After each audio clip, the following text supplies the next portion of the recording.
Hello everyone, welcome back to my YouTube channel. আশা করি তোমরা সকলেই ভালো আছো এবং সুস্থ আছো। যেহেতু সামনেই সরস্বতী পুজো, আর এর আগে কিন্তু আমি তোমাদের সাথে সরস্বতী পুজোর স্পেশাল একটা জুয়েলারির ভিডিও শেয়ার করেছি।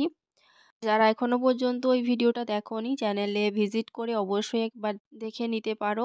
আর সেই ভিডিওতে আমি তোমাদেরকে বলেছিলাম নেক্সট আরেকটা জুয়েলারির ভিডিও শেয়ার করব। তো সেই মতো আজকে তোমাদের সাথে সেই জুয়েলারির ভিডিওটাই শেয়ার করব। এখানে দেখো আমি একটা বীণার সাথে পদ্ম ফুলের কম্বিনেশনে জুয়েলারির সেটটা বানিয়েছি। তো সেটার জন্য ফার্স্টে ক্লেটাকে রেডি করে নিয়েছিলাম। আর এরকম একটা প্লাস্টিক শিটের ওপরে কিন্তু আমি ক্লের কাজগুলো করে থাকি। তবে প্লাস্টিক শিটটার উপরে কিন্তু একটু ট্যালকাম পাউডার ছিটিয়ে নিই। এতে ক্লেটা কাঁচা অবস্থায় যেহেতু স্টিকি হয়, তাতে কিন্তু প্লাস্টিক শিটটার উপরে আটকে যায় না। আর এরপরেই দেখো ওই ক্লেটার কিছুটা পার্ট নিয়ে এইভাবে ফিঙ্গারের সাহায্যে কিন্তু আমি বীণার শেপটা দিয়ে নিয়েছি। তারপরে এটাকে স্মুথ করার জন্য আমি ফিঙ্গারে কিছুটা পাউডার নিয়েছিলাম এবং চারিদিক থেকে দেখো এইভাবে কিন্তু আমি স্মুথ করে নিয়েছি। এরপরে এরকমভাবে একটা শেপ দিয়ে নিয়েছি। এখানে এক্সট্রা পার্টটা আমি কেটে নিয়ে আবার ভালোভাবে শেপটা দিয়ে দেব। যারা নতুন তাদের উদ্দেশ্যে বলি, আমি কিন্তু ক্লের কাজগুলো করার জন্য ফেভিক্রিলের মোল্ডেড ক্লে ইউজ করি। তো দেখো এখানে কিন্তু এইভাবে আমি বীণার শেপটা দিয়ে দিয়েছি। এরপরে আমি আরেকটু ক্লের কিছুটা পার্ট নিয়েছি আর ফিঙ্গারের সাহায্যে রোল করে নিয়ে দড়ির মতন কিছু অংশ বানিয়ে নেব। আর সেগুলোকে কিন্তু পরপর এভাবে প্লেস করে দেব। আর এখানে দেখো আমি বীণার মিডিল পোর্শনে যে শেপটা থাকে সেটা কিন্তু এইভাবে দিচ্ছি।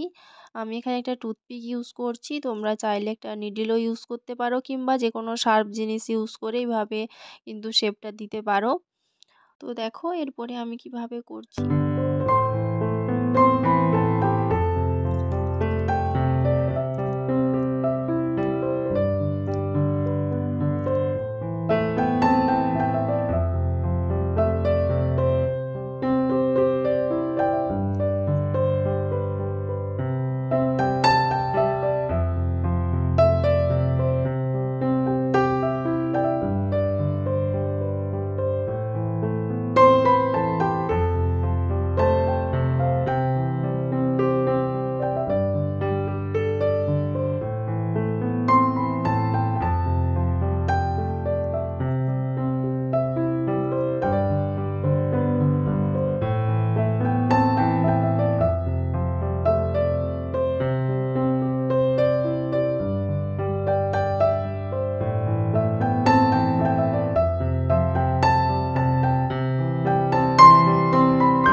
তো দেখো বীণাটা কিন্তু আমার এখানে বানানো কমপ্লিট হয়ে গেছে। এরপর এটাকে আমি রোদে পুরোপুরিভাবে ড্রাই হতে দিয়েছিলাম।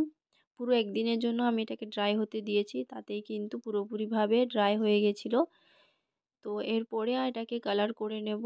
তো ফার্স্টে কিন্তু আমি একটা হোয়াইট কালারের কোড অ্যাপ্লাই করেছি, তারপরে এইভাবে কালারগুলোকে পরপর অ্যাপ্লাই করে নেব।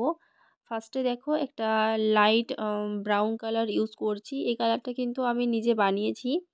এটা অরেঞ্জ কালার এবং হালকা একটু ব্ল্যাক কালার মিক্স করলেই কিন্তু কালার তৈরি হয়ে যাবে। তো দেখো এখানে কিন্তু আমি কালারটাকে এভাবে অ্যাপ্লাই করে নেওয়ার পরে যেখানে একটু হাইলাইট পয়েন্ট রয়েছে সেগুলোতে একটু হালকা ব্ল্যাক কালার দিয়ে এইভাবে মিক্স করে দিয়েছি। এরপরে লোটাসটাতে কালার করব। লোটাসটা যেহেতু একটু ব্রাইট হবে, তার জন্য কিন্তু আমি একটু রেড এবং হোয়াইট কালার মিক্স করে কালারটা তৈরি করেছি। তারপরে আমি এটাতে একটু ডার্ক করার জন্য রেড কালারটা মিক্স করে এটাকে আমি ভালোভাবে কিন্তু ব্লেন্ড করব। তাহলেই কিন্তু এখানে ডার্ক যে শেডটা আমি চাইছি সেটা চলে এসছে। তোমরা তোমাদের পছন্দ মতো শেড এখানে রাখতে পারো। তবে যেহেতু বিনাটা একটু ব্রাইট কালার রয়েছে, অর্থাৎ কালারটা ডার্ক রয়েছে, তো তার সাথে যখন লোটাসটা লাইট কালার করছিলাম তো এতটা কিন্তু ফুটে ওঠেনি। তো তার জন্যই কিন্তু আমি এটাকে পুরোপুরিভাবে ডার্ক কালারই করেছি। পরে এটাকে পুরোপুরিভাবে আমি ড্রাই হতে দিয়েছি। তারপরেই কিন্তু এই হোয়াইট কালারের কাজগুলো করছি। তা না হলে কিন্তু হোয়াইট কালারটাই ব্রাউন কালারের সাথে মিক্স হয়ে কিন্তু আলাদা একটা শেড ক্রিয়েট হয়ে যাবে। তো তোমরা কিন্তু এটা মাথায় রাখবে। এরপরে মিডিল পোর্শানে যে আমি সুতোর কাজটা করেছিলাম তো সেটাকে একটু হাইলাইট করব। তো এর জন্য ফার্স্টে তোমরা দেখলে আমি একটা গোল্ডেন কালারের যে সিমার শেডটা হয় সেটা ইউজ করেছিলাম। তো এতটা কিন্তু ভালো আসেনি শেডটা। তো তারপরে কিন্তু আমি সিলভারের যে শেডটা হয় সেটা ইউজ করেছি। তো তোমরা কমেন্ট করে অবশ্যই জানাবে কালার কম্বিনেশনটা কেমন হয়েছে। এরপর কিছু টার্সেল এবং কিছু বিডস দিয়ে কিন্তু এটাকে ডেকোর করে নেব। বিডসগুলো কিন্তু আমি ক্লে দিয়ে রেডি করেছি। তো চলো এর ফাইনাল লুকটা দেখে নিই। তোমরা কমেন্ট করে অবশ্যই জানাও আজকের এই জুয়েলারি সেটটা কেমন হয়েছে। আর যারা চ্যানেলে ফার্স্ট ভিজিট করছো অবশ্যই চ্যানেলটাকে সাবস্ক্রাইব করে দিয়ে পাশে থাকবে এবং সাপোর্ট করবে। অবশ্যই শেয়ার করতে ভুলবে না। তো দেখা হবে নেক্সট ভিডিওতে। আর নেক্সট তোমরা কোন টপিকের ভিডিও দেখতে চাও অবশ্যই কিন্তু আমাকে কমেন্ট করে জানাবে।